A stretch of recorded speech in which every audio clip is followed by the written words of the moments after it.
Welcome to our video on astrological gardening, full moon in Pisces, horoscope with astrology, planetary archangels, and also zodiac angels to magically help your urban or suburban garden and or agricultural project accomplish success, so you can feed your family while creating a healthy community environment. As we continue to enter into the grand solar minimum, it becomes more and more important to be able to harvest our food from God's own plentiful earth. Using astrology to increase yield from crops is essential.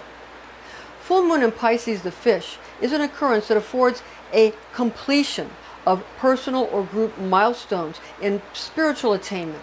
Communication with nature spirits through psychic ability and intuition is heightened during this lunar phase, making sure to apply these skills when it comes to astrological planting and harvesting. Commune with Mother Nature and connect with your crops or produce, your crops, through sowing and reaping seeds, which will produce plentiful crops for food, which can be consumed by family and community. And this way they're going to be able to be sold at local farmers markets, which is really important. Now, these concepts are especially important during a grand solar minimum, such as the one in which we now find ourselves. First, our disclaimer. Watching this video or reading this document is an act of spiritual willpower, and any such action is considered magic. High magic should be used with all mindfulness, since powerful forces of manifestation are unleashed. This is intended exclusively for entertainment purposes. I'm Pastor Rosemary, the Astrology Angel. If you'd like to learn how to contact me for a spiritual consultation or psychic astrology, please visit my website at www.readingsbyrosemary.com. Now, during a full moon lunar cycle, urban and suburban gardeners will benefit from increased energy being directed into the roots of any crops you have chosen to cultivate. This phase provides a gravitational pull upon any water in the soil, although Luna is beginning to have her descent during a full moon. So her moonlight, is good for growing bulb and root type crops like radishes and carrots, potatoes, rutabagas, or turnips. Now, full moon phase is bountiful for planting biennials and perennials, and also trees and shrubs, or engaging in transplantation activity as we get, quote, down to the root, unquote, of generating healthy growth. Now, this is due to a waning moon from full moon to new moon. It is essential to understand that if one wants to utilize Luna's optimal moonlight, in addition to having ample water, one may plant 48 hours before a full moon phase using seeds of beans, melons, peas, peppers, squash, and tomatoes. Water in the earth will be pulled up by Luna, just like her sway over the ocean tides. Now, although full moons have a more forceful gravitational pull, you may also take advantage of a new moon, which, having less moonlight, is good for cruciferous vegetables, lettuce, celery, spinach, or cabbage types of plants, due to the fact that a new moon also causes an abundance of water available in the soil for growth of these types of crops. Now, phases of rest are also very, very important, and therefore at least 48 hours before the new moon is a good phase for fertilization or cultivating, harvesting, transplanting, relocating, or pruning crops. Now, this is due to waning gravitational effects as well as declining moonlight. Now, all phases of life are important, and the urban or suburban gardener needs to work within all of Mother Nature's spells. Again, so during this full moon in Pisces, remember that it's a great time for growing bulb and root type crops like radishes, carrots, or potatoes, rutabagas, or turnips. So just understand that all phases are essential. And right now, although we're doing for you a lot of the full moon and new moon, we're doing full moon and new moon. Later on, we'll do a few of the other resting phases and the crescent, waxing, and waning crescent moons, and we'll do that for you.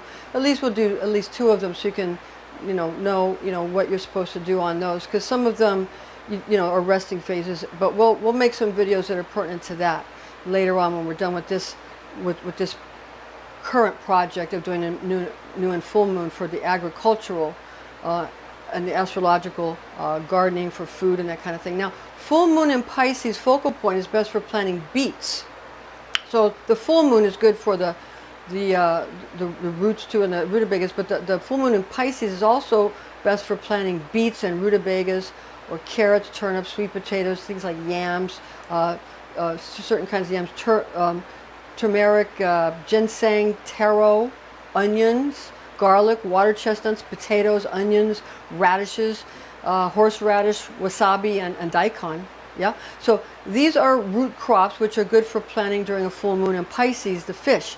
Now, waiting for a second quarter waxing moon phase in the zodiac sign of Pisces is good for planting watermelons or cantaloupe and honeydew melons.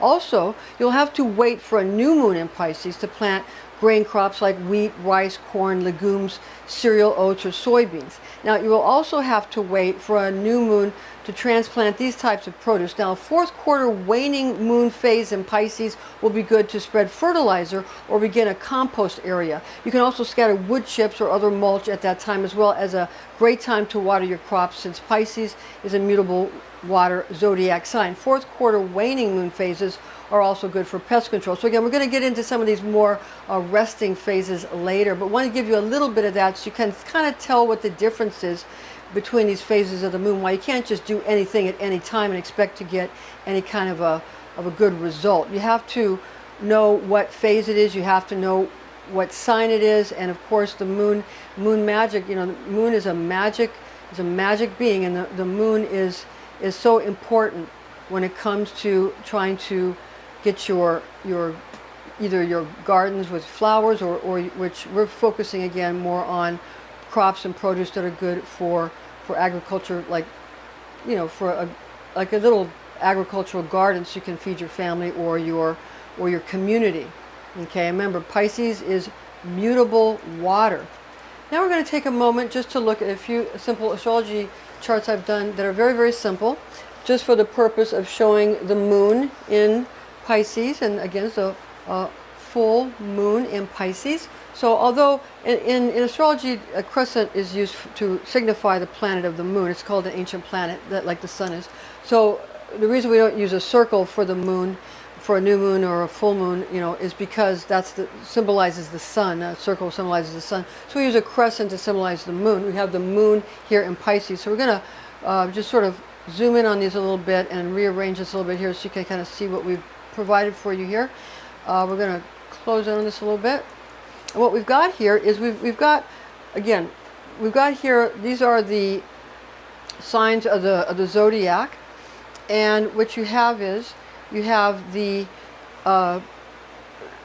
it's like this, the sun is in the center, and this is our logo here for the Hermetic Order of the Alchemical Flame, and also Reality Matrix Technologies. But basically, this symbolizes the sun and the 12 zodiac signs around. It also symbolizes Jesus Christ, the Son of God, in the center, and the 12 apostles around. Each of the apostles are associated with a zodiac sign.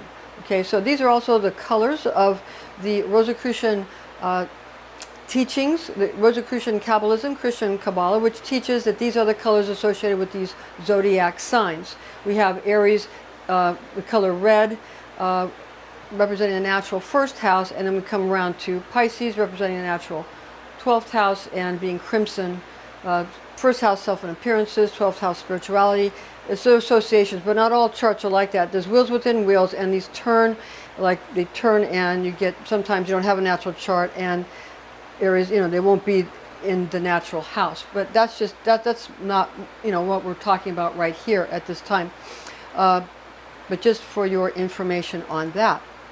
Now, focusing on what we've provided for you here, we have the sign of Pisces, the fish, and we have, again, a sign for the moon, the crescent, the sun, but this is not a crescent moon. This is a full moon in Pisces. Again, the reason we don't use the circle is because that would look like, in astrology, it would look like the sun. So we use a crescent, but right now we're focusing on it being a full moon. Okay, full moon in Pisces. The Hebrew word for the moon in Hebrew is Lavana for the moon. Luna is Roman or the Latin, and moon for, you know, how the English, and then Hama for the sun or soul. Shemesh can be used for the sun. I used to use it in my magic. Now I use Hama. They have different meanings. but most of the academics use this, Hama now. So the sun and soul for the Latin. Now Zodiac, the Hebrew is Mazzaroth. The Hebrew is Mazzaroth. Now Pisces, again, it's the sign of Pisces, the fish, and that brings in a lot of psychic ability. Okay, so these are the associations.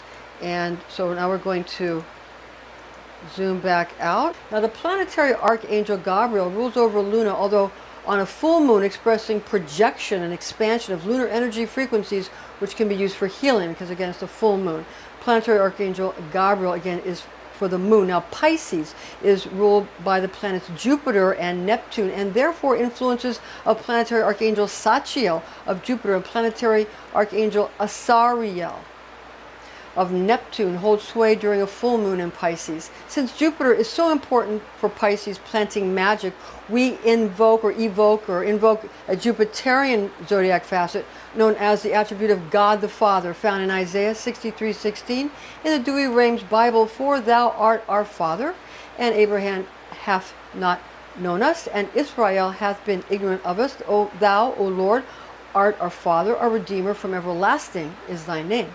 Now Pisces' second ruler, Neptune, also significant for planting magic, where we evoke or invoke an influence of the planet Neptune's zodiac facet known as the attribute of God, the deliverer, our salvation, found in Matthew, that's chapter 14, verse 25 in the Dewey Rheims Bible, and in the fourth watch of the night, he came to them walking upon the sea.